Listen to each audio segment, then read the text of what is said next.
আপনারা ভাবছেন আমি পারবো না রুটি বানাতে, আসলে আমার এটা নেশা না, পেশা। ঠিক আছে, আমি প্রতিনিয়তই কম বেশি যখন খেতে মন চাই আমি রুটি তৈরি করে খাই। আসলে রুটি আমার কাছে ফেভারিট লাগে, ঠিক আছে। বাবুর মারে কইলাম যে বানাইতে, কিন্তু সে বলল যে আমি পারবো না, এই জন্য কি আর করা, আমি তৈরি করে শুরু করে দিলাম। যদি আপনারা মনে করেন যে আপনাদের বাসায় কেউ বানাতে পারে না, কেউ করতে পারে না, তাহলে আমাকে খবর দেবেন, আমি যে সব কিছু তৈরি করে দিয়ে দেব। আসলে আমার এটা এক ধরনের মজাই লাগে। আমি যেভাবে তৈরি করব, একটা মেয়ে মানুষও সেইভাবে তৈরি করতে পারবে না, ঠিক আছে। দেখেন দিনে কত সুন্দর করে আমি বলছি। আসলে ঠিক আছে, আমার কথাটা একটু ভুল হয়েছে নাই, এটা ঠিক আছে। দেখেন কি সুন্দর করে বলা বলি হচ্ছে। আসলে আপনারা দেখতে থাকুন কত সুন্দর করে আমি তৈরি করতে থাকি এই সুন্দর একটা রুটির প্রক্রিয়া। আপনারা যদি মনে করেন না, শরীরে অনেক রাগ হয়েছে, অনেক যন্ত্রণা হয়েছে, তাহলে পরে রুটি বানানো শুরু করে দেবেন, তাহলে পরে সমস্ত রাগ ক্ষোভ চলে যাবে। আমার রুটি বানানো কিন্তু শেষ হয়ে গেছে, এবার ছেঁকা না কি বলে সেটা করতে হবে। দেখুন আমার কি সুন্দর করে ছেঁকছে, ঠিক আছে। ও, রুটিটা কিন্তু সেন্ট কিন্তু ফ্লেভার সেই রকম হয়েছে দেখুন। কিন্তু একটা বিষয় হলো, রুটিটা আমার কাছে কিন্তু ফুলতে চায় না, না ফোলার জন্য আমার অনেক দুঃখ কষ্ট অন্তরে থেকেই যায়। দেখেন না কত বড় হয়েছে। আসলে না, আমি সবার চাইতে সুন্দর করে তৈরি করতে পারি। মনে হচ্ছে আজ তো একটা কড়াই ধরে গেছে। এটা কিন্তু একটা মেয়ে মানুষের চাইতে সুন্দর করে তৈরি করছে, ঠিক আছে। কিন্তু আফসোসের বিষয়, কিন্তু রুটিটা কিন্তু আমার কাছে ফুলতে চায় না।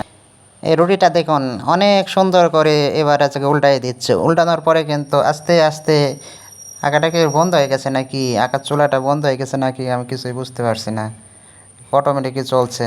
ও, একেবারে মিনিমাম লোতে দিয়ে রাখছে। আসলে যাই হোক, একটা কথা বলি, আপনারা সুন্দরী মহিলার পেছনে পাল্লাই পরে আপনার জীবনটা নষ্ট করবেন না, ঠিক আছে। তা না হলে পরে রুটি শাকার মতন করে আপনাকেও সেঁকে দেবে, ঠিক আছে, একদম সেঁকে সেঁকে কয়লা করে দেবে। আচ্ছা বলেন তো, আপনাদের খেতে এটা কার কার পছন্দ লাগে? কমেন্টে এসে সবার নাম ঠিকানা বলে যাবেন, আমি কিন্তু কুরিয়ার করে সবাইকে পাঠিয়ে দেবো, ঠিক আছে। কুরিয়ার খরচটা কিন্তু আপনাদের।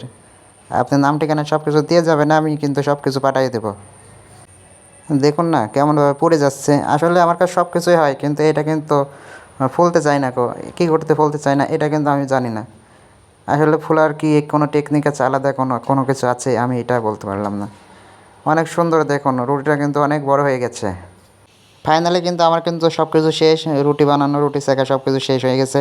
এবার কিন্তু খাওয়ার পালা। কুমড়ো ভাজি ও আলু দিয়ে তৈরি করছি মজাদার একটা ভাজি, সেটা দিয়ে খাবো। আসলে রুটি আর আলু ভাজি বা যে কোনো ভাজি দিয়ে খেতে অনেক সুস্বাদু লাগে।